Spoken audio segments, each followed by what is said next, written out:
Emem Isong has been in Nollywood almost from the very beginning, when she wrote and co-produced an Igbo movie, Jezebel, in 1994. Her first solo production, Breaking Point, came 2 years after that. She made the movie with a loan of 60,000 from her mother and support from Tunde Kilani, who gave her equipment at almost no cost. Almost everything else Emem did herself, from wardrobe to welfare to props and set and more. She didn't make any profit from the movie, but she made a name.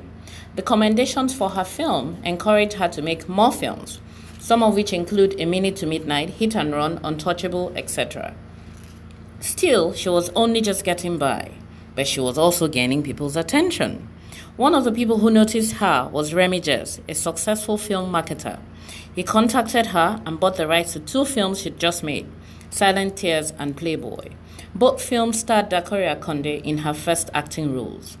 This was a turning point for Mrs. Misodi, as she and Jess collaborated on several productions, notably Games Women Play, Behind Closed Doors, Private Scene, and several others. Today, Emem Misodi owns Royal Arts Academy, a foremost film training institute, which also functions as a production company. Royal Arts Academy churns out about 10 films a year and employs over 40 people. Emem is known for some of the biggest Nollywood hits and for raising so many stars.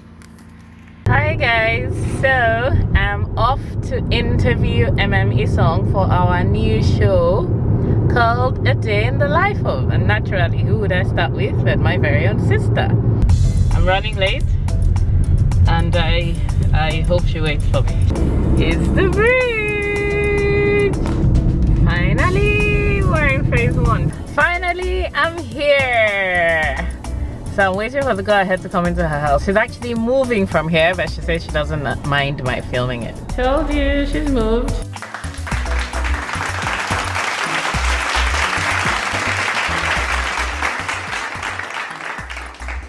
So we're with Emem Isong and she's going to pick up her glasses. I mean, you've been wearing glasses for like the longest time. How long now? Since I was about 11 years, I think. Wow, that's like forever.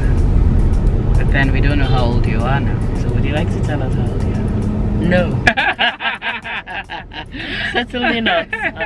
So you've been making films for about 20 years now, I think. And we're on our way to another location. How do you do it? How have you been able to keep up? You've entertained 2 decades now.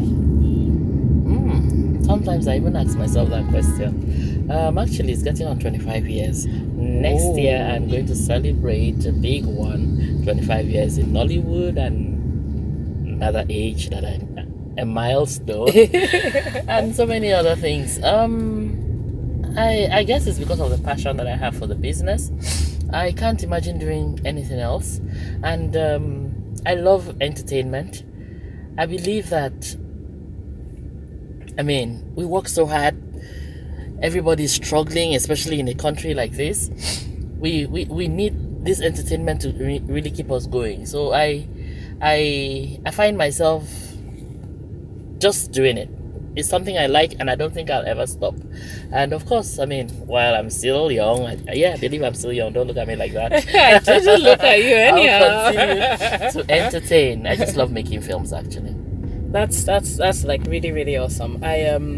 One of your earlier films, Emotional Crack, which happens to be one of my best films as well, bordered on lesbianism at a time that it was still very much a taboo, particularly in this part of the world. Why did you make that film?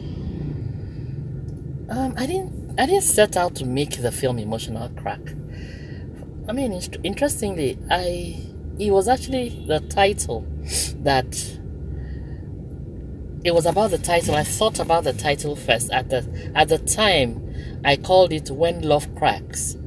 And it was a title that inspired me to make the movie. And I always tell the story because it was very interesting. I went for Sisangi, South Africa. That was actually my first time out of the country some years ago. And I walked, then we used to take photographs with this little Polaroid cameras. Cameras, yeah.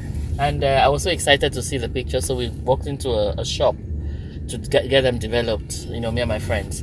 So when we got into the shop, a couple came in with a picture, a big picture frame that had a crack diagonally on it, and the couple looked so beautiful together, but there was a crack on the on the frame. frame. So I looked at it. I said, "Whoa, what a lovely couple!" But you'll be amazed at the kind of problems that they have, and that gave me the inspiration to think about the story, Emotional Crack. At the time, it was called When Love Cracks.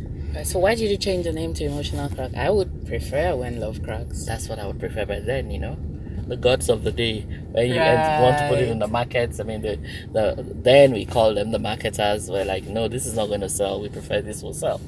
So I mean, I had to let them do that, and it did. It really did sell. So the topic, lesbianism, I would call it alternative lifestyle at the time. It just came. It was just something that I just wanted to write about a man who was so fond of talking down at his wife, some kind of abuse, not necessarily physical, more like emotional abuse and verbal abuse. And the woman was always taking that. And then he had a mistress. And I felt like, okay, maybe this woman should really stand up to her husband for a change, and then in a very funny way by going to have a relationship with the mistress. That was what Emotional Crack was all about. It wasn't even about the lifestyle. It was more about the wife standing up. It's very interesting. I remember that the movie was very well received, and it took you to some international festivals as well. Yes, I was surprised at the accolades I got from that movie. It was just something I did, and then when I put it out there, everybody was like, whoa, this is good. And somebody saw the movie. I didn't even put it for any festival. That's how I am. I just do my thing, and for some reason it would just get me to some places I never even thought of. Some lady, Kaine Agari, I will not forget it, stumbled on the movie, then gave me a call and said, this I'm so and so, I watched a movie that you produced and I think it's really awesome. I'd like to to send this movie to some festival that she knew about, called the New York African Film Festival. So I said okay, and she did send it, and they chose the movie to screen there. I was very excited about it because I mean, I'd never been to America at the time, and me going to America with style. I was invited, all expenses paid. I was even given a what do you call it, the BT something to spend for this, because it was also partly sponsored by the government, the Nigerian government. I really felt cool myself. So we showed the movie, we screened the movie at the Lincoln Center in New York, and to should I say critical acclaim. You've mentioned women and how her husband would talk to her as he pleased, and he had a mistress, which is it's not uncommon. But feminism now, it's now such a big thing. Women are rising up, women are demanding equality both at the workplace and at the home. Why do you think it's happening now, even though this problem has been in existence since? The society is evolving. Things are changing. Technology has come in. People are now finding their voices. You can, make something of yourself just through the social media, and I believe that so many factors have contributed in making women to stand up and have a voice for themselves, and also economically. There's a lot more empowerment. Women are being more empowered financially. Women are not depending so much on men anymore for financial, upkeep and all of that. So I feel that is probably why there's this, what do you call it? Outcry. And then of course with technology, so many things that were hidden before now are coming to light, and a lot of people are being outraged by some of the ways that women are being treated in the society.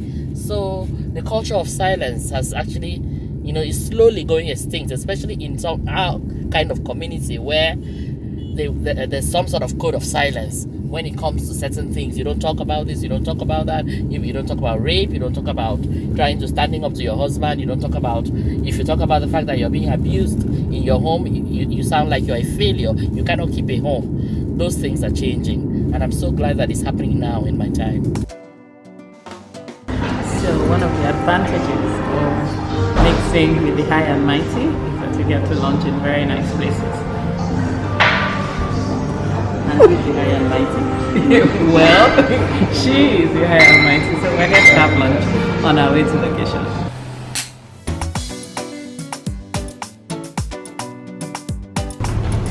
Okay, so in the car, it's very interesting. You said something about Code of Silence, and I remember that you've actually made a film called Code of Silence. There seems to have been a change in the way your films are. At first, we were doing some really steamy romances, but now it looks like you're doing advocacy some more. I mean, there's Code of Silence, there's Zara, and I remember that you did a biopic as well, Apaye. Is this a conscious transition, or is it just happening? It's not really a conscious effort I'm making. It's right from time I've always liked to make movies that have a message. I like to make movies basically for entertainment and all that. Occasionally, at least once in a year, I like to make a movie that says something that addresses some of the social injustice, the social injustice in our society. So I try to make a movie maybe once a year that has something to say. Yes, I've done Code of Silence, Apaye, Zara, and I have subtle messages in a lot of my movies that even though they're meant for entertainment, or the entertainment, we have high value entertainment in them, but I still have something to say. Right from Breaking Points, when I started my first movie, I talked about the plight of prostitutes in our society, and also fathers paying attention to their children, and not because of work, you leave them to their devices. You probably not recognize your child years after, when you've started winding down on the career you're so busy pursuing at the expense of your children. So I do strive every now and then to make movies, that have social messages in them. I need a new wife. It will help me recover fast from the war. So you learn to trust and accept her from now.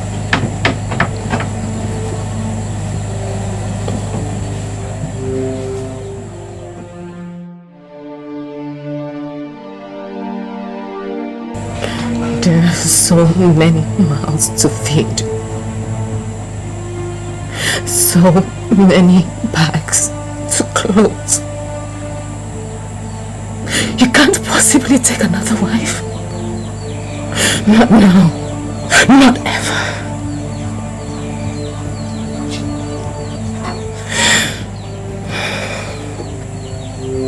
Get out.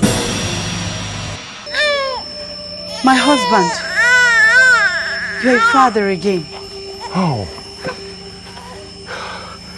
God be praised. I will see him now. See her. It's a girl. Okay, you've been an inspiration to so many young people, from young filmmakers to actors, and I don't know that there are many people, myself being number one, who have not been influenced by your role in film. How does that make you feel?